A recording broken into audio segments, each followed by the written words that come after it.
Bienvenidos a La Dichosa Palabra, un programa en vivo, hoy 28 de noviembre de 2009, donde nos hacemos de palabras y donde intentamos responder a sus preguntas para interactuar con nuestro auditorio. Quiero exhortar, siempre la H me falla, porque como es muda y yo no, tenemos un pique.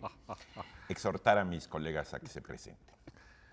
La poeta estadounidense Dorothy Parker, que durante muchos años de su vida vivió de hacer reseñas de libros para revistas, decía que las dos palabras más hermosas de la lengua inglesa eran adjunto, cheque. Nosotros, en este tiempo y lugar, tenemos otros valores distintos a los de Dorothy Parker. Yo creo que las dos palabras más hermosas de la lengua española hoy en día son transferencia realizada. Soy una víctima más de la crisis y mi nombre es Nicolás Alvarado. Buenas noches. Los mexicanos hemos trastocado el santo olor de la panadería del que hablaba Ramón López Velarde en Su Suave Patria por el menos santo olor de la piratería. Pero en realidad no es este el verso que quiero recordar hoy aquí, sino aquellos dos versitos que en La Suave Patria hablan de esta muchacha mexicana que va de compras a las 6 de la mañana, llega a su casa y al estrenar su lujo queda lleno el país del aroma del estreno. Así me siento yo gracias a las personas que han embellecido mi barrio, el barrio del Niño Jesús, así es que quiero darle las gracias a Paquita Bautista, al doctor Dussel y a todas las personas que formaron este comité que nos regaló un barrio tan bonito y se siente muy bonito estrenar. Buenas noches, soy Pablo Boviosa. Ahora que viene la feria del libro de Guadalajara, me acuerdo de esta frase antiquísima de la India que ya en el primer milenio antes de Cristo repetían los sabios indios. Un libro abierto es un ser que habla, cerrado, un amigo que espera, olvidado, un alma que perdona, pero destruido, un corazón que llora. Soy Germán Ortega, ¿cómo les va? Muy buenas noches. Bueno, yo traigo aquí una frase de Aristóteles que dice: acostumbramos a decir que el tiempo consume, que todo envejece por el tiempo, que el tiempo nos hace olvidadizos, pero no se dice que nos instruye, que nos hace jóvenes y hermosos. Así que, hermoso público, vamos a comenzar con sus interrogantes, como esta de Jorge González, que desde Puebla pide que hablemos acerca de Litost. Litost será una medicina. ¿Qué será Litost? Pero muy amarga en todo caso. Un laboratorio, el nombre de un laboratorio. Yo creo que me imagino que habla de la palabra checa, que Kundera en uno de sus libros, si no recuerdo, creo que es el libro de la risa y el olvido, habla de esta palabra, dice que es una palabra checa intraducible, pero que él se pregunta cómo le hacemos en los demás idiomas, que no tenemos esta palabra para hablar de este sentimiento tan importante o de esta sensación que él describe como una sensación que una persona tiene, y pone ahí varios ejemplos, cuando su propia miseria es puesta en evidencia. Y él dice que en este libro, que es en efecto el libro de la risa y el olvido, es un estudio como de la juventud, de la adolescencia. Y él dice que la litost es una forma de la juventud. Y agrega algo que a mí me parece interesante. Dice que es como un motor de dos tiempos, que primero se siente el dolor e inmediatamente pide venganza, ¿no? Y bueno, en este estudio de lo que es la adolescencia y en este libro se plantean muchas cosas interesantes, pero a mí también me llama la atención cómo, en efecto, cada idioma tiene sus peculiaridades para hablar de las sensaciones y cómo es tan difícil que nos pongamos de acuerdo respecto a qué cosa es específicamente y de forma muy, muy definida un sentimiento. Yo creo que no hay, es tan complejo como hablar de un color, ¿no? Digamos que sabemos o se dice que los esquimales tienen montones de palabras para hablar de lo que nosotros decimos simplemente el blanco o del color de la nieve, ¿no? Bueno, es que ellos tienen mucho blanco. Y seguramente pueden percibir más diferencias en la nieve que las que una persona que ve poca nieve puede percibir, ¿no? Sí, imagina que salen del iglú y dicen, oye, mira, hoy hay mucha nieve, pues no pueden decir hay mucha nieve. Tienen que decir Mucho hielo. Tienen que decir hay nieve. Claro, quién tienen sabe que cómo. encontrarle las diferencias. Pero lo que voy es que es bien interesante cómo es como una escala cromática de colores y de sentimientos, no sé, que no es fácil de transmitir a otras No, personas. y me haces pensar en varios términos intraducibles y que de hecho no acostumbramos traducir. Saudade, spleen, schadenfreude, Weltschmerz. Es decir, todas estas acciones que son típicamente portuguesas o francesas o alemanas, que tienen que ver mucho además con la cultura de ese país y que no pasan bien. Weltanschauung, idea de mundo Sí, no claro. expresa también como Weltanschauung lo que se quiere decir, o cosmovisión. Que como se algunas traduce veces así. exactamente los traductores hasta prefieren, y de ahí muchos neologismos en los idiomas, ¿no? Que prefieren de plano pasar la palabra para que el otro pueblo pues empiece a acostumbrar a esa palabra. Digamos, yo he visto muchos textos de filosofía de la historia en la que lo que acabas de decir, literalmente en español traducen la palabra alemana Weltanschauung y prefiere el traductor es poner como- una es Lo como nota. ponen en saudade. cursivas y se Exactamente. siguen, Y se siguen adelante. derecho, Porque para si no, hay manera. saudade, ¿cómo lo traduces? Es un sentimiento que la palabra melancolía, la palabra tristeza, tienes que matizarlo. Y lo que pasa con los sentimientos es que tienen su complejidad a la hora de pasarlos de un idioma a otro. Una palabra equivalente lo opaca o lo degrada o lo reduce o lo familiariza con el idioma al que se está pasando, y entonces se pierde algo, ¿no? Kitsch. Kitsch. Chic, Chic. chic, exactamente, que se pasan Sí, totalmente. muy chic, ¿cómo sería? Muy qué. Pues como elegante, Como pero hay elegante, una pero- idea Pero no muy- como no, pero de a veces- modernidad y como de libertad en chic que elegante no da. No, Claro, sí, pero a veces en español decimos muy acá. Pues, ¿qué Muy quiere decir acá. Muy acá. O sea, muy acá. muy- ¿Crees que a veces cuando traduzcan textos mexicanos al otro idioma traduzcan acá como acá?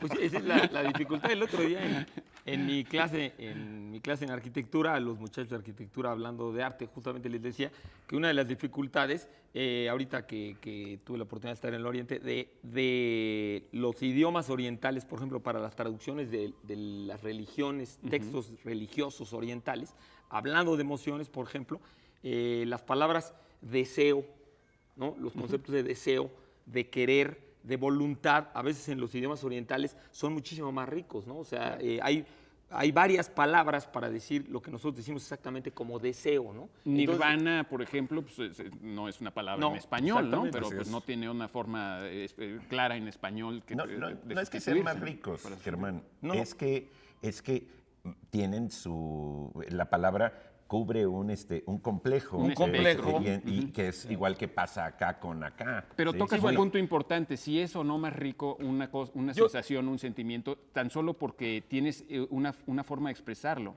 ¿Me explico? Sí, o sí, sea, sí, creo sí, de que acuerdo. también en la medida en la que tenemos palabras adecuadas para expresar las cosas, la experiencia se enriquece. No sé si estoy diciendo yo estoy de acuerdo con Pablo en el sentido de que, bueno, no me refiero yo más ricos en que todo el idioma sea más rico, sino que a lo mejor Exacto. en un tipo de experiencia como lo que mencionábamos respecto a la nieve, pues evidentemente el idioma esquimal es más rico No. para describir la nieve que el nuestro, ¿no? No, porque nosotros tenemos nieve de limón, nieve de vainilla, nieve de pistache, nieve de De vainilla, Nieve de aguacate, de aguacate.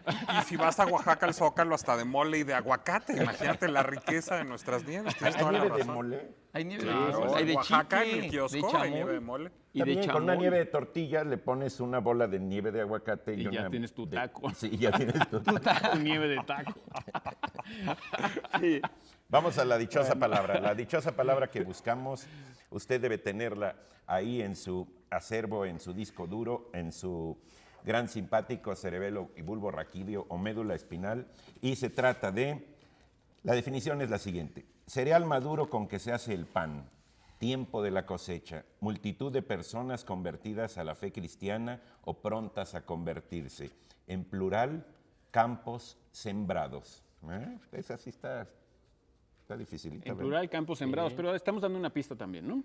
La dichosa frase, ¿cuál es la pista? La pista es que esa palabra Ajá. está en la dichosa de la frase semana de la pasada. semana pasada, que a su vez Que a su vez estaba se dijo en la el otra. programa de la semana antepasada. O sea que los que hayan visto la dichosa palabra las 2 semanas anteriores les llevan ventaja a los que están viendo la por Exactamente. primera Es lo que vamos vez, a ¿verdad? premiar, la lealtad. La lealtad. Y yo luego voy a dar La otra fidelidad. pista, pero luego. ¿De qué vamos Vas a dar regalar? Otra pista. Bueno, se pueden llevar este libro, El oficio de la duda, de Esther Charabati. Yo no tengo la menor duda del valor de este libro. Esther es una de las animadoras de la filosofía más importantes en México, si no es que la más. Y este libro es un repaso por los grandes problemas filosóficos abordados desde la duda. Esther Charabati. ¿Qué más? De David Hernández de la Fuente, Oráculos griegos, en esta, digamos, subcolección, parte de Alianza Editorial de Religión y Mitología, se ve un libro verdaderamente seductor, porque está lleno además de anécdotas acerca de la adivinación en el mundo griego antiguo. Y dado que nuestra cultura está tan llena también de referencias al mundo clásico, parece estar muy entretenido. Y también tenemos ejemplares de Lenguaraz, Literatura para no leer, su número 20, una revista que tiene muy buenos anuncios. Miren, tiene aquí esa palabra, ¿sí? Y tiene muy buenos artículos. También tenemos pues varios ejemplares de esta. Seguimos con otra dichosa pregunta. La dichosa pregunta la hace la dichosa Pamela Alcalá y pregunta sobre Gloomy Sunday y su compositor. A ver, ¿Gloomy? Gloomy. Sunday is gloomy, Gloomy. with shadows I Híjole, spend it ¿no? all. Nico, yo creo que ese es tu tema, no tu es- tema ahí ¿Te la sabes? tenebroso. Y, Si te la sabes, tararéatela. a ver, sí. Se van a suicidar si la sigo tarareando. Y no porque la tarareé yo mal, sino porque la pregunta Pero es... más bien, nos suicidaríamos si la tarareas bien. Si la tarareas mal, Exacto, pues, si la no tarareo nos mal le pasa salvo nada. la vida. Bueno, A ver, ¿cómo Yo va? A ver. todavía me siento todavía muy contento todavía, ahorita que no la tarareas todavía muy bien. Pues es que no la acabé, Insiste. porque si No, no... caray, sáquenme de A ahí. ver, expliquemos. Gloomy Sunday es una canción húngara que no se llama Gloomy Sunday en su versión original, pero como no hablo húngaro, no les puedo decir cómo se llama en húngaro porque no me sé el título. Pero es una canción de 1933 que, bueno, originalmente fue un poema de un poeta húngaro llamado Laszlo Jábor, que en algún momento rompió con su novia, se sintió muy triste y escribió una canción en la que habla, bueno, pues de que esta mujer ya no está con él y de que él ha pensado en acabar con todo. A partir de este poema, un compositor húngaro también, que se llamó Rezo Savés, escribió la música, se hizo una canción, la canción cruzó el Atlántico, fue bastante exitosa en Hungría. En 1935 la grabó Paul Robeson, un gran cantante, uno de los grandes bajos de la historia de la música estadounidense, un hombre además muy fascinante, fue uno de los más acendrados militantes del Partido Comunista en aquella época, pero además era una estrella de Broadway, pero además cantaba ópera.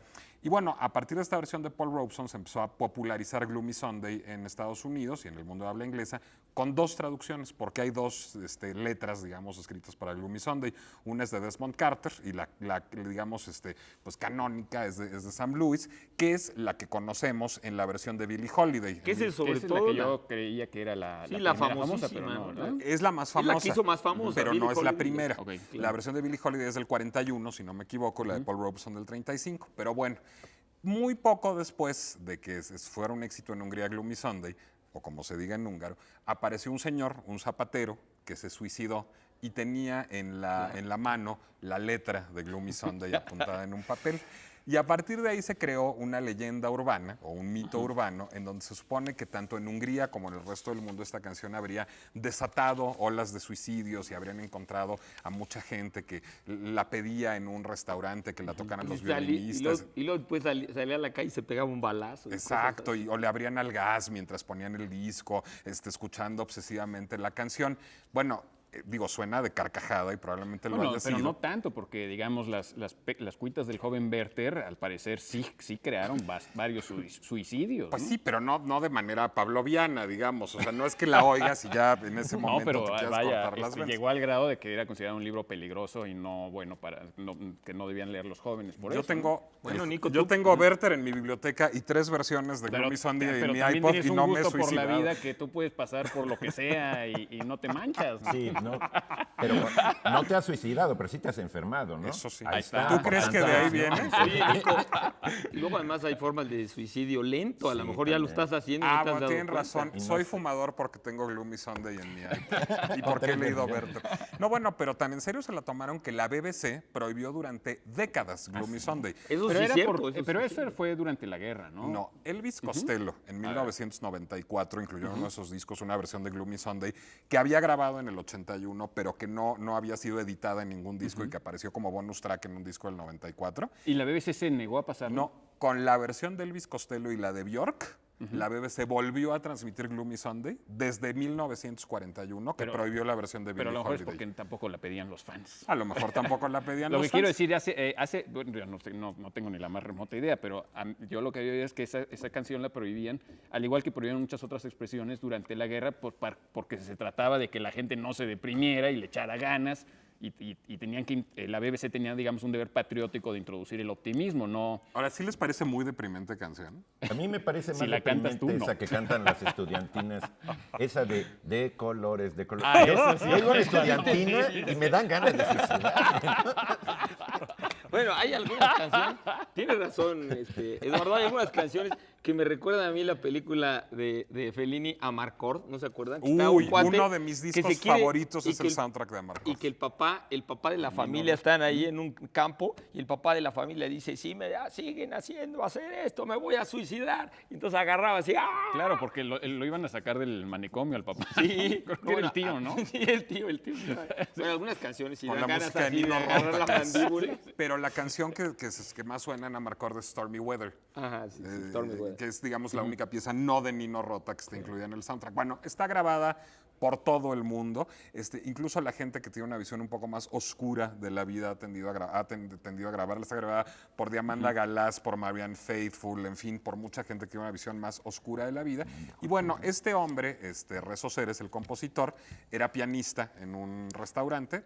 Se suicidó él mismo en 1968. Ahí está, no, que no. Sí, bueno, no creo que por haberla escrito. Oye, Nico, Pero pero vamos- era judío y estuvo además en un campo de concentración. Estuvo en un ¿no? campo de concentración. A así lo es. mejor entonces no fue Gloomy Sunday. Pues me parece un motivo más válido para suicidarse Bueno, que una vamos. canción. Bueno, pero nada más para terminar, y el restaurante existe todavía en Budapest y todavía si uno va a comer ahí, toca Gloomy Sunday de vez en cuando el pianista. Yo Y ya quiero todos los agregar algo, meseros pero ya se después de la- suicidaron. Exacto. Después Bueno, de que después de digan- esta vamos con También la canción esa de Casablanca es para suicidarse. A través de los años. Sí, esa. No, pero esa Bueno, parte vamos esa a de un pasión. corte porque el productor dice que si no nos suicida a nosotros. Volvemos en un momento.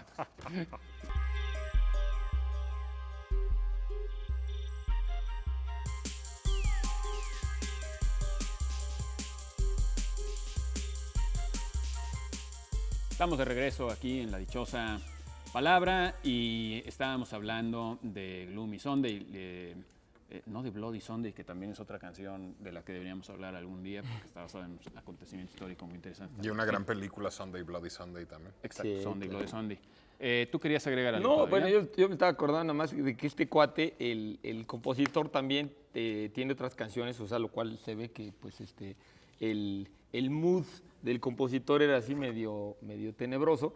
Otra que se llama Por favor, tráiganme la cuenta, es otra canción. Es para suicidarse que, también. que es también para suicidarse. Sobre Y todo si el otra restaurante es canción caro. que le gustaba mucho a Jack Kerouac, que se llama Me encanta estar borracho. También, y es otra canción de ese mismo cuate. ¿Por o sea, qué no me sorprende que le haya gustado a Kerouac? Bueno, Bueno, nada más para terminar con el tema, hay una película que yo acabo de ver hace poco en la tele. Alemana, de hecho, ¿no? creo que la vi aquí en Canal Alemana, 22, hay una coproducción entre Alemania y Hungría que se llama Gloomy Sunday y que cuenta una historia muy novelada, supuestamente de la composición de esta canción. Es una película completamente de ficción, pero es entretenida. ubicada en la Segunda Guerra Mundial, ¿no? Sí. Bueno, no vamos a hablar del suicidio, afortunadamente, aunque sea, como Camus decía, el único problema filosófico que vale la pena abordar. A ver, tú quieres, te entró una llamada de alguien que pide... De Adolfo Reyes, que pide que diga el nombre del libro de cuentos de donde el padre corrige a su hija en la manera de hablar para que no diga agarrar. Sí, El ¿no? libro se llama Para leerlos todos y lo publicó la Universidad Iberoamericana de León. La autora es Esther Tirado. Muy bien. Vamos a ver, Rafael Rojas, como el crítico cubano, ¿no? Sí, acaba de ganar un premio que le van a dar en la FIL por un libro de ensayos. A lo mejor ahora que A está mí en me México parece nos un llamó. tipo muy brillante. Sí, es muy brillante. Rafael Rojas, le recomendamos sus libros. Bueno, yo creo que no es él quien A nos lo pide mejor esto, es pero a él lo y mejor tiene es él, dudas, ¿por qué ¿no? no? Nos pide que hablemos de los filósofos sofistas. Sí, es Rafael Rojas, sí. De la sofística. De la sofística. Sí, es Rafael Rojas. Es una pregunta de crítico literario. No, bueno, los sofistas, actualmente cuando a alguien se le califica de sofista, tiene un sentido peyorativo. Se dice, bueno, sofista porque alguien que enreda mucho el lenguaje y puede convencer a los demás sin apegarse a la verdad, sino simplemente con argumentos de orden retórico, con impactos, con efectos especiales, por así decirlo, del lenguaje, ¿no? Pero los sofistas era un grupo de filósofos. Hay un diálogo de Platón que se llama Protágoras o el sofista, precisamente, donde se plantea el conflicto que había ya desde esa época entre dos formas de convencer. Una forma tratando de hacer silogismos claros y razonamientos que fueran fundamentados, y otra forma con base en estas argumentaciones retóricas. Incluso de ahí viene el término sofisma, que es cuando un silogismo tiene algún equívoco en su composición y da conclusiones erróneas. Si todos los hombres son mortales, Sócrates es hombre, por lo tanto todos los hombres somos Sócrates, ¿no? ¿Sí? Ese es un sofisma, ¿sí? Es decir, hay ahí un equívoco en la universalidad o la particularidad de una de las premisas. O el amor es ciego, Dios es amor, Dios es ciego. Eso ¿no? está muy bueno. Aunque ahí yo no le encuentro dónde está el error. No, bueno, A ver. en realidad Platón, bueno, Sócrates, el personaje de Platón en Protágoras, trata bien a Protágoras. Protágoras es oído por Sócrates en ese diálogo con respeto y toda la cosa. No es un sofista en este sentido peyorativo. Y hay un librín que yo recomiendo mucho, al menos yo conozco la edición de Sepan Cuántos, que junto con las vidas de filósofos más ilustres de Diógenes Laercio, trae una sección de Filóstrato, un historiador también, que se llama Vidas de Sofistas. Y ahí vienen todos los sofistas, con unos nombres curiosísimos. Peón de Prusia, Protágoras de tal, siempre se ponía el nombre, ¿no? Casar de Portales. Bueno, como Pablo Es decir, Basamo, ¿no? Sí. San Pablo, ¿no?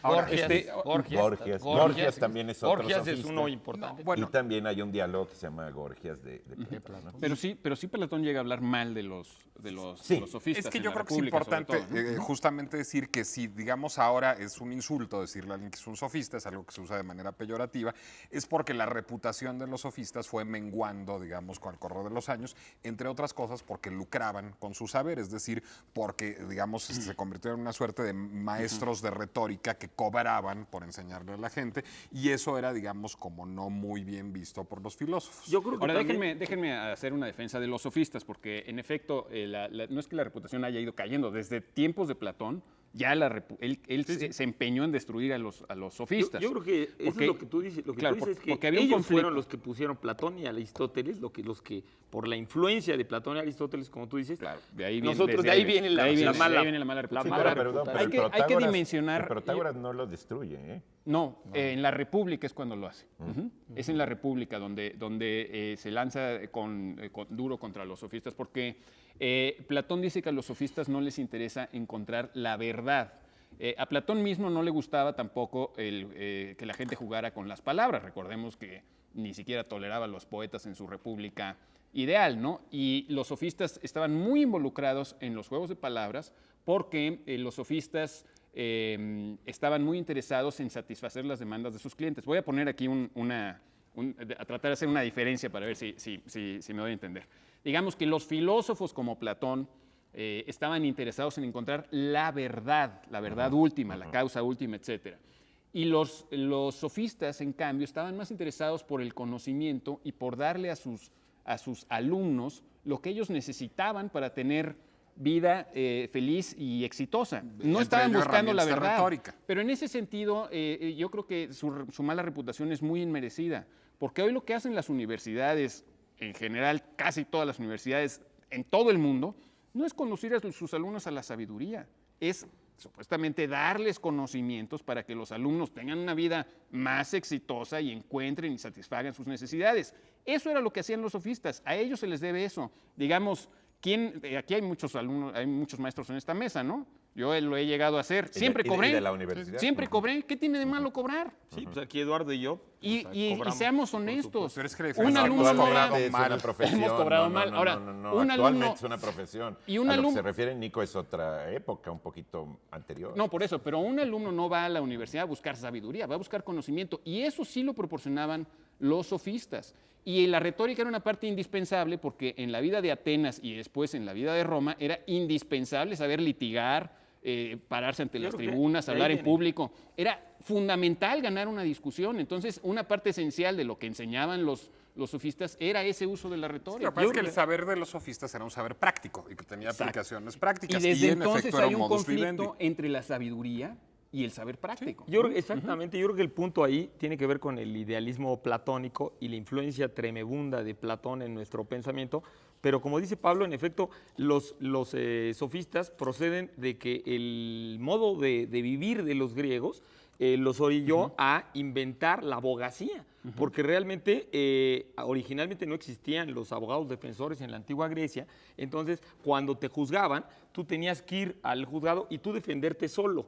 Entonces ahí fue cuando empezaron algunos especialistas en el lenguaje a enseñarle a la gente cómo defenderse en los juicios y cómo convencer al jurado, porque ahí lo importante pues no era saber nada, sino lo importante era convencer al jurado para poder salir del atorón. Y de ahí, Quizás Sócrates mismo debió tomar más clases de retórica porque al final no le funcionó su Exactamente, apología. entonces lo importante era convencer. Y de aquí de estos, que se llamaban en Grecia los logógrafos, o sea, los que querían aprender a manejar el idioma para convencer de algo, proviene en parte lo que se llama la sofística, y realmente los sofistas, Platón por idealista y también Aristóteles, un poco lo que criticaban de los sofistas es que ellos creían que la búsqueda de la sabiduría tenía que ser algo muy ideal. En cambio, ellos, Platón y Aristóteles, los critican porque hacen de la búsqueda del lenguaje, del manejo del lenguaje, un oficio, hacen un oficio y no una búsqueda desinteresada de saber, ¿no? Por eso, pero Ese es vaya, un poco tus alumnos en un taller de cuento, por ejemplo, pues ¿a qué les enseñas? No les enseñas la verdad, les enseñas a manejar sus palabras, Es ¿no? que no es lo mismo la literatura que la filosofía. Pero yo sí te puedo asegurar que los estudiantes de filosofía, no sé a qué universidad te refieres tú, pero en la mía, sí fui a buscan la la misma verdad clase. y buscan es decir, no la verdad. Pues buscan el yo no me refería, ¿no, Eduardo? yo no me refería a los esencial, alumnos de ¿no? filosofía, sino a los alumnos en general Sí, de a las ti te universidades, no parece- solo de filosofía, sino todas ¿A ti te las parece que carreras. los sofistas Sí son, buscan, la verdad. son antecesores de la enseñanza universitaria? Exactamente, Eso o es lo sea, que te parece. una de las acusaciones que realmente comparto. les pesaba más era, ¿cómo puedes cobrar por eso? Ya estás pudriendo la búsqueda de la verdad, porque la verdad no tiene nada que ver con eso. Y es cierto, pero yo insisto, si alguien quiere encontrar la sabiduría, no vaya ni a la universidad. La sabiduría está en otra parte. No la vas a encontrar en otra parte. Te conviene ir a la universidad para eso, porque ahí recibes todas las herramientas, todo. Y además hay la chicas universidad guapas. es una comunidad de comentario, que es precisamente de donde nace la sabiduría y la verdad, por más relativa que ésta sea. No, es que, bueno, yo creo que son opiniones distintas, pero creo que la mía también es válida. Es decir, yo creo que, por ejemplo, Sócrates, Jesucristo, Buda, grandes maestros de la antigüedad, no fueron a ninguna universidad y eran mucho más sabios que los maestros que encuentras hoy en cualquier Lo que pasa facultad. también es que en esa Lo que época quiero decir no es había que universidades, el conocimiento se acumula, Creo pero que la Cristo sabiduría llegó a no. la prepa nomás. Yo creo que sí existe el sabio sin conocimientos. Es decir, a lo mejor tú vas a un pueblo de pescadores y encuentras un hombre sabio. Sí, sabio, No, sí. difícilmente encontrarás un hombre muy culto en un pueblo donde no hay universidad, no hay libros, etcétera. Pero igual encuentras más fácilmente un hombre sabio allí que en la universidad. Oiga, son cosas distintas. tengamos la sabiduría de ir a la dichosa Bueno, palabra que dichosa. nos van a Sí, colgar. nos van a colgar aquí y esto es una discusión sin fin. Vamos a ver, la dichosa frase de esta dichosa noche es ni siquiera un verso completo, según yo, sino solamente una frase que está, si no me equivoco, en La Tierra Baldía de T.S. Eliot y habla de un mes que mezcla la memoria y el deseo. Es el mes más ¿Qué opinan? ¿O Yo creo que Bueno, ¿qué tenemos? Bueno, tenemos para los muchachos ahí en la casa esta pues prácticamente una especie de enciclopedia maravillosa con unas fotos fabulosas de Larousse y Animal Planet, de animales asombrosos, con unas fotos siempre ahora extraordinarias, extraordinarias. Qué muy bonitos sabios libros los hacen. animales, Sí, porque saben dónde encontrar comida y cosas de esas. Qué bonitos libros hace Larousse. Me pregunto incluso si ya habrá crecido el pequeño Larousse, porque les quedan cada vez más bonitos. Vamos a ver. Tenemos más preguntas. Nos pide Rogelio Resillas, no Rogelio Rencillas, porque nos pelearíamos, ¿verdad? Rogelio Resillas pide que hablemos de la etimología de difunto, Pues ya, ¿para qué? para que en paz descansemos. Pues sí, después, pues ya está antes de irnos difunto, al pues corte. Está medio macabra ahora el día de hoy, ¿verdad? Entre glumizón y difunto. De Glumison de Pero es Difunto. interesante, ¿no? Bueno, muy bonito. Difunto viene del latín de fungi, ¿no? De fungi, y de en el sentido de esta preposición, de absolutamente, completamente, ¿no?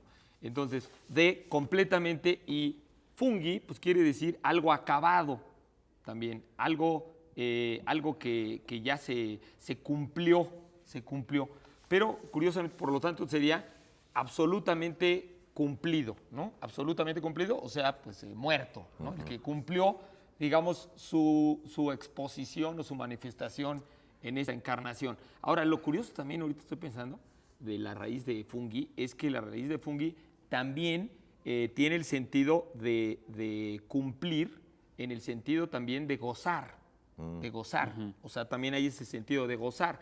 Incluso si ve uno, por ejemplo, las raíces, por ejemplo, la palabra fungir, que es la misma raíz, tiene originalmente en las formas antiguas el sentido también de gozar, o sea, que completamente gozó. Sí, incluso hay el término de que no le cumple a su esposa, ¿no?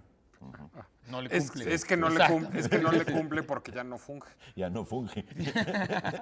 Oye, pero hablando Pero de eso, finalmente, bueno, el difunto sería pues el que ya cumplió. El que ya cumplió. O el que ya gozó, si lo queremos El ver que así, ya gozó. porque en efecto creo que la raíz indoeuropea tiene que ver con disfrutar, ¿no? Disfrutar, No con entonces. cumplir, ¿no? No, O sea, pero- el que ya gozó, ¿no? El que ya la pasó bien y ya. es interesante cómo el término inglés defunct no significa difunto, sino significa que ya no existe, que ha sido descontinuado, decir otra vez que ya cumplió la función. Una empresa, un proyecto puede estar defunct, es decir, cuando ya no existe una cierta empresa que produce cierta cosa, una cierta tienda, un cierto edificio, se dice que está defunct, es decir, ya cumplió su función, ya cumplió su ciclo. No se aplica a los seres humanos, sino a las cosas, a las las cosas cosas, a también, los proyectos. Pero a los seres humanos también se nos aplica, espero que falte mucho para que nos lo apliquen a nosotros, pero también ese es el sentido, ¿no? O sea, Pues cuando ya no funge. ya cumpliste, fallecer, ¿no? ¿qué raíz tiene? ¿Fallecer? Fallecer, porque es un fallecido, pues un difunto, ¿no? Ya falleció en términos también de que llega a su final, ¿no? Fallar. Hay un término mexicano, yo no sé si sea de otros lados, felpar. Felpar. Ya para felpó. morirse, que además, si lo piensas, puede venir de la felpa? felpa, del ataúd, pues, del peluchito ese que le meten adentro Ya felpó. para que quede acoginado el muerto y no a Y la hora de esté que cómodo, quiera ¿no? salir no se Yo no sé lastima. la raíz de felpa, digo, sí, de felpar, Pero pero, debe a lo ser mejor de bien felpar. puede decir Debe ser de ya, digo que es como petatearse, ¿no? Ah, bueno, que Petatearse. tiene que ver con el con estuche. meterse petate, en ¿no? el petate, ¿no? Meterse en el petate. ¿Qué quiere decir lo mismo? Bueno, ahorita que estaba aquí la diferencia de opiniones respecto a lo que provocó la sofística, ahorita que estamos definiendo palabras, pues simplemente la cuestión del contexto a veces uno discute y tiene que ver con el contexto de una época y tiene que ver con el sentido, por ejemplo, aquí de sabiduría, que pues no es el ahorita ya para que nos vayamos por ahí, pero el sentido de sabiduría, el sentido de conocimiento, el sentido de verdad también y los usos de esas palabras. ¿no? Oxiso también es difunto. Oxiso, en términos claro. legales, ¿no? Que eso El se usa oxiso, mucho, ¿no? ¿no? El oxiso, ¿no? A la Ah, la dichosa dichosa frase frase. vamos. Bueno, vamos a la dichosa frase que ya va a tener una palabra más. Recuerden, es una frase de las más famosas, más archicitadas de T.S. Eliot, que dice, es el mes más cruel. Bueno, pues supongo Tienen que 12 oportunidades. ya para nomás atinar. una 12 y atinan, ¿no? Bueno, vamos a regalar esta biografía de Álvaro Obregón, de la colección que regalamos también, la de Villa, la semana pasada, de charlas de café con. Esta está hecha por Froilán López Narváez, mi maestro en la prepa de periodismo.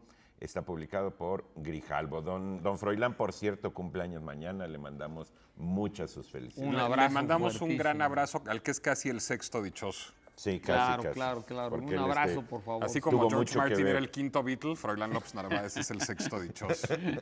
Sí, claro que sí. Y Un bueno, abrazo. tenemos también por una cortesía editorial Siglo XXI de Ivonne del Valle, escribiendo desde los márgenes, colonialismo y jesuitas en el siglo XVIII, un estudio sobre, digamos, los escritos de los jesuitas y de los indígenas y del encuentro de estas dos culturas. Y América Sintaxis, un libro que se me antoja mucho, es un libro de ensayos sobre literatura latinoamericana de Adolfo Castañón, ambos editados por Siglo XXI. Es cierto que no se encuentran taxis fácilmente en nuestra América, pero independientemente de eso, ese libro está Es lleno una de utopía muy de buenos Castañón, ensayos. Muy buenos ensayos. Vamos a hacer una pausa y volvemos aquí a la dichosa palabra después de estos mensajes de nuestros valientes patrocinadores.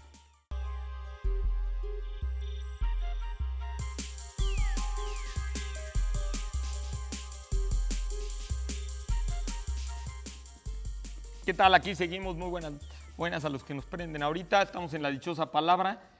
Aquí, como dice mi compadre, haciéndonos de palabras. Y a propósito de hacernos de palabras, ahora sí nos vamos a hacer de palabras. Bueno, Aquí Eduardo.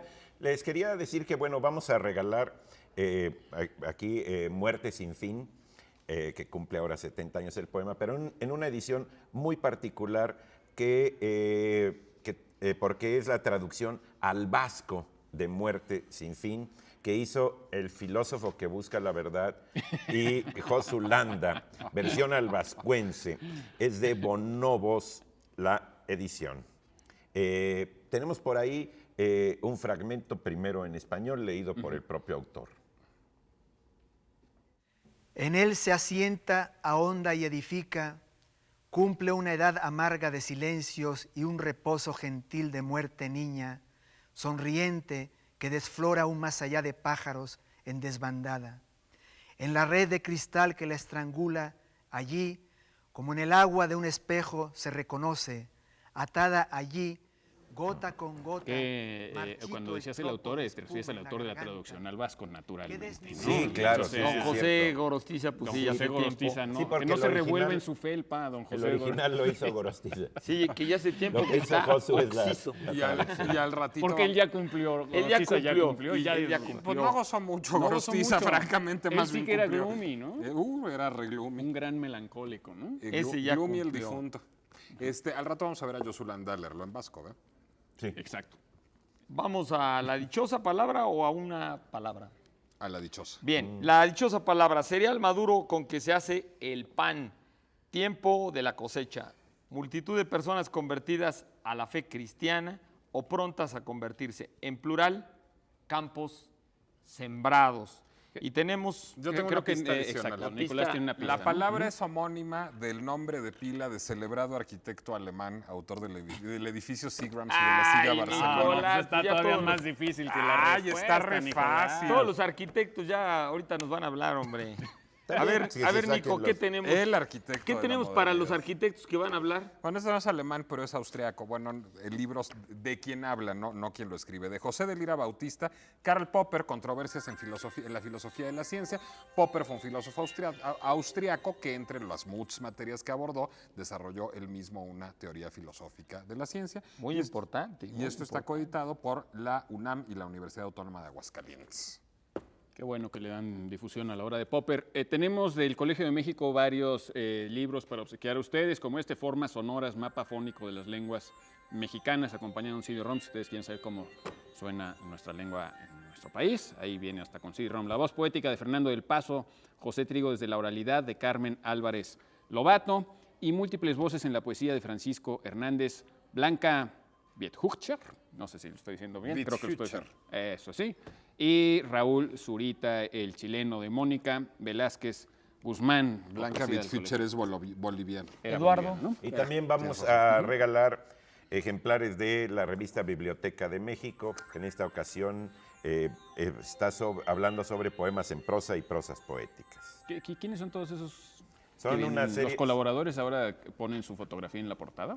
Es que sí, son No, nuevos autores que sí, quieren como, entrarle. como Charles Baudelaire. ¿no? Baudelaire, Lautréamont, un muchacho joven, Arthur Rimbaud, Apollinaire. Sí, todos andan como en el tono del programa de hoy también entre Isidor Gorostiza. Ducás. El joven Isidor Ducás. Bueno, repetimos la dichosa palabra, cereal maduro con que se hace el pan, tiempo de la cosecha. Multitud de personas convertidas a la fe cristiana o prontas a convertirse, en plural, campos sembrados. Vamos a una palabra más. Enrique Paqui Martínez nos pregunta la diferencia entre moderno y contemporáneo. Hablando de etimologías, ahí también nos podemos enredar un poquito. No, bueno, y además la diferencia en moderno y contemporáneo depende si le preguntas a un historiador, a un arquitecto, a un crítico de arte, a qué historiador, a qué arquitecto, a qué crítico de arte. francés. O a un francés. Sí, A un francés. para los franceses es importante el tema. Pero bueno, etimológicamente está más o menos fácil, creo yo, a menos que Germán diga lo contrario.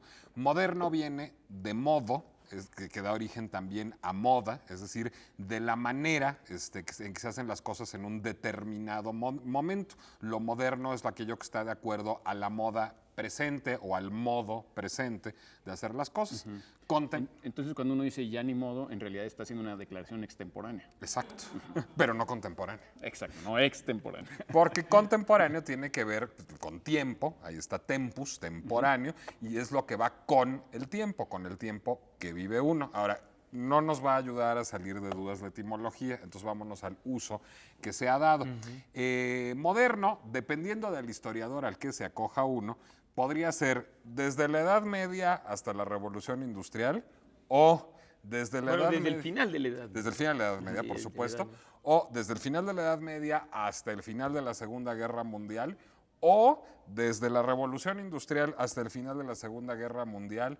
O desde la Revolución Industrial hasta la caída del Muro de Berlín. Todas esas definiciones de moderno coexisten en la historia. Entonces, cuando alguien habla de en los tiempos modernos, bueno, ¿cuáles tiempos modernos? Sea un poco más preciso, porque no es tan preciso. Es que ¿no? depende del Obviamente. historiador al que te acoges. Exactamente. Contemporáneo, hay un poquito más de consenso sobre contemporáneo, pero también puede ser o del fin de la Segunda Guerra Mundial a nuestros días, o de el fin de, perdón, de la caída del Muro de Berlín a nuestros días, y hay quien, digamos, opta por romper con lo contemporáneo después del 11 de septiembre de 2001. Entonces, también depende a quién le pregunte uno cuál es la época. Ahora, yo Esto se ve contemporánea. muy bien, por ejemplo, cuando se aplica estos adjetivos a los museos o a las escuelas de cine, ¿no? Por ejemplo, el nuevo cine mexicano, pues es más viejo que la chucha, ¿no? En realidad, cuando le pones una palabra temporal a algo, ya estás jugando con fuego. No, pues por no Porque hablar de la pasa lo nueva mismo. ola francesa o de la nueva objetividad Imagínate, alemana. ¿no? Pero- Que ya son pero dices o un bien, museo lo de de los arte museos. contemporáneo o de arte moderno. Pues en realidad los museos tienden a congelarse. Entonces, Pero en arte sí es más fácil de definir. En arte normalmente los historiadores del arte y los críticos del arte fijan el arte moderno, digamos, del surgimiento del impresionismo, fundamentalmente, hasta el fin de la Segunda Guerra Mundial. Antes no es arte moderno para nada. Antes no es arte moderno, y el arte contemporáneo, a partir sobre todo del arte conceptual y el expresionismo abstracto de finales digamos, que surge después de la Segunda Guerra Mundial, y el arte contemporáneo tendría mucho más que ver con otras formas de arte distintas a la pintura y a la escultura, y con la idea, digamos, otra vez conceptual del arte, del arte que no busca ser bello, sino decir cosas y provocar pero reacciones. estamos ateniéndonos a los términos, volvemos a arriesgarnos mucho, porque en la época contemporánea al arte moderno se le llamaba arte moderno al arte contemporáneo. ¿Me explico? Absolutamente. Y Sí, a Duchamp, digamos. entonces, como ya había un arte moderno, entonces se buscó un nuevo término que no fuera moderno para designar ese arte y se le pone arte contemporáneo. La pregunta es si congelamos el arte contemporáneo en una época, ¿qué va a venir después? O sea, sí. ya el arte moderno va a ser antiguo, el arte contemporáneo ya va a haber pasado. Lo su que momento. puede pasar es que a lo mejor lo que pasa normalmente a veces es que una época en el arte o en los estilos de expresión, se le fija un término y a veces después el término se sigue usando específicamente para ese periodo pero se le puede dar un uso también general, por ejemplo, como el término barroco o el término romántico, que aunque se congele en una época, sin embargo, uno puede aplicarlo incluso para atrás, ¿no? A épocas anteriores, es decir, esta es una época romántica del arte griego, una época barroca del arte griego antiguo. Ahora, yo creo que para los que nos están preguntando, para Enrique Paqui Martínez que nos pregunta, el sentido un poco era lo que decía, lo que yo coincidiría con Nico, de dónde lo estás aplicando. Si estás hablando de historia, yo como historiador diría que normalmente el uso más frecuente en la cultura eurocéntrica fue moderno. La palabra se empezó a utilizar en el sentido de nuevo, de que era la vida nueva que rompía con la Edad Media. Y esa era la cultura moderna. Y desde fines del 16 se empezó a utilizar la palabra en muchos escritores moderno. O sea, moderno, esa era la época moderna y por eso históricamente, hasta en las preparatorias, secundarias y primarias, normalmente se refiere a lo que decía Nico, de la Edad Media a la Revolución Francesa es a la Revolución Industrial, más bien. O a la Revolución Francesa. Pues incluso los libros también marcan, así muy absurdamente, diría uno, el 1789 como el fin de la época moderna y el inicio de la contemporánea. Ahora, como dice Nico, si uno está hablando de arte, pues entonces está hablando de otra cosa. No, y sí depende del historiador. Es decir, cada historiador claro. tendrá un enfoque Claro, distinto de esto. pero lo que hay que recordar es que la intención de las personas del siglo XVII, cuando hablaban de que vivían en la época moderna, no era referirse, no era cifrar su época en un periodo determinado que iba a durar tantos años, sino era simplemente decir con respecto la de a la ahorita, Edad Media. es decir, la moda, la nuevo, moda. lo que ahorita Lo que está pasa es surgiendo. que la bronca con la moda es que ya pasó de moda. Sí, bueno, ahí también habría que ver en literatura, en literatura mexicana, se habla de modernismo, el movimiento, que sí tiene Exacto. muchos rasgos comunes, que más o menos corre, digamos, de los últimos 15 años del siglo XIX hasta como por 1920, incluso con López Velarde. Es decir, González Martínez, Tablada, Amado Nervo son modernistas. Y la cuestión de contemporáneos, muchas veces oirán hablar de los contemporáneos, se refiere a un grupo de escritores, más o menos del 1925 a finales de los 30, Gorostiza y todos ellos, porque escribían en una revista que se llamaba Los Contemporáneos, y de ahí agarraron el término. Pero ¿sí? si piensas... Oye, ¿y el modernismo quién lo bautizó como modernismo? Bueno, ¿El propio hay Darío, una no? cuestión, hay una revista que se llama la Revista Moderna. Pero la revista moderna, y a eso iba yo, se llamaba así en homenaje al modernismo de la poesía francesa, que inicia con Baudelaire y que después incluye a Rimbaud, a Verlaine, pero a que es otra Mallarmé. cosa. Pero que es otra cosa, aunque es una influencia importante sobre Darío, Claro, sobre López sí. Velarde. Por eso, cuando para que la gente sobre no se haga Tablada. bolas, digamos, en nuestra literatura, el modernismo es el de estos poetas hasta López Velarde. Porque, por ejemplo, en Brasil, el modernismo tiene que ver con la Semana de Arte Moderno, que más o menos es en 1922, y es una especie como de vanguardia. Carlos Drummond de Andrade, Ya. los de Andrade, y ahí hay una diferencia. Ahora, en realidad no solo es México, sino Sí, Hispanoamérica, ahí es excepto Brasil. No, Hispanoamérica, bueno, Brasil no es Hispanoamérica. incluso en España se conoce como modernismo. Bueno, Exactamente, y es una escuela con unos rasgos muy determinados. Me acabas de recordar que acabo de estar en Estambul, en donde están muy orgullosos porque acaban de inaugurar un gran museo de arte contemporáneo, que tiene claramente una vocación hacia el arte contemporáneo, y se llama Museo de Arte Moderno. Mi querido Nico, Vamos a hablando una. de lo que está pasando ahorita, tenemos que irnos a un corte. Ahora regresamos. Les recuerdo las repeticiones los lunes a las 6 de la tarde.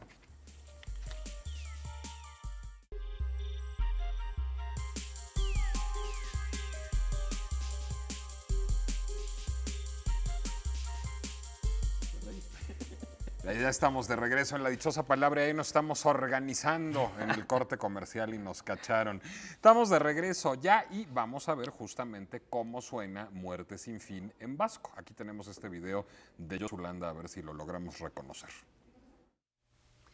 Bertan jarri sakondu eta eraiki egiten da. Isiltatzunezko adin garratza betetzen du. Eta hiltze umedun barealde adetzu bat, irrebarretzua txori sakabanatuen arandi bat, zarrastatzen duena. Bera itotzen duen kristalezko zarean. Está diciendo aquí mi mujer que no se entiende. ¿No reconociste qué parte de Muerte sin fin era? ¿No? Pero si la reconocieron, háblenos. Sí. Bueno, ¿Qué va? es muy importante Oigan. que se traduzca este gran poema a todas las lenguas. Ahora nos regalaron también un librito en la feria, que era una traducción al francés. Al ¿no? francés. ¿De quién era? No me acuerdo. Yo tampoco. No sé, pero hablando, el vasco además, la comunidad vasca tiene algún día debíamos hablar de eso en México, pues, son muy importantes, comenzando por el propio Iturbide, que era de origen de ascendencia vasca, ¿no? Muy importante en y, la cultura mexicana la influencia de los vascos. Así Claro. es. La familia Martínez pregunta por aquí, ¿de dónde viene y cuál es el significado del ladrón de 7 suelas? ¿A quién le yo- quieren decir eso? Exacto. Ese tipo de frases no son refranes, son frases hechas que, de las cuales el origen es realmente casi siempre desconocido. Aquí ya hemos comentado muchas y entonces de pronto se inventa alguna idea. Explicación. Una explicación Una que suene explicación. lógica, ¿no? Había una vez un ladrón que quería robarse unos zapatos y se robó nada más las 7 suelas y entonces, sí, es decir, es muy, muy difícil. A mí, por lo de 7, me da la impresión de que podría ser un ladrón que trabajara todos los días, ¿sí? Pero nada más estoy tomando el puro 7, ¿sí? Tú tenías una vez platicamos, Sí, ¿no? yo tengo una hipótesis que es, bueno, un zapato de 7 suelas, pues sería un zapato Muy muy mullido. fuerte, muy fuerte, como muy Aguantador, bien o hecho, sea, bien un ladrón que plantado. no descansa, es lo que Exacto. quieren decir ustedes. Entonces, pues es un ladrón aguantador, porque además de 7 suelas no se usa solo para ladrón, es un bribón de 7 suelas también, por ejemplo. Es decir, da la idea de algo, es como decir redomado. Pues, Es un redomado, poco, en Yo realidad, como sí, sentiría también es alguien que trabaja mucho en su oficio. Hay un famoso cuento de los hasídicos, ¿no? que justamente un maestro dice que hasta de un ladrón puede uno aprender, porque un ladrón es una gente que trabaja mucho en su oficio. O sea, y que incluso Julieta cuando Fierro sería fracasan- una astrónoma de 7 suelas. Exactamente, Exacto. o sea, como que está muy, Como que está muy metido. está muy metido en el asunto, ¿no? Eso es de 7 suelas. Y el simbolismo del 7, pues es como decir el caballo 7 leguas y todo por el simbolismo del 7, 7 Ese- planetas, No, el 7 simbolismo, colores ya del la arco cosa iris. numérica es una cosa bárbara. Sí, entonces, por eso 7 pues, tiene que ver con el simbolismo general del 7, ¿no? O sea, familia Martínez, invéntele usted una historia. Y si ustedes son 7, pues más. Los 7 más enanos. contentos. Los 7. Cereal maduro con que se hace el pan, tiempo de la cosecha, multitud de no personas vamos a regalar convertidas nada, ¿no? a la fe cristiana o prontas a convertirse. En plural, campos sembrados y también nombre de pila del arquitecto Van der Rohe, Mies. ¿Mies? Mies. Mies. Mies. ¿Y cómo es en Y en singular? plural, mieses. ¿Mieses? En plural, mieses, ¿no? Mieses. Porque ¿cómo van los versos de Gorostiza? Tiene el amor Pero también feroces, sus galgos, mieses, morados. también sus mieses, mieses, También eso es sus, no plural. sé qué, también sus mieses, ¿no? Bueno, También pues sus pájaros. mies. También sus pájaros, también sus mieses. Mies es ese cereal maduro con que se hace el pan. Y por supuesto, abril es el mes más cruel, decía T.S. Eliot en La Tierra Baldía.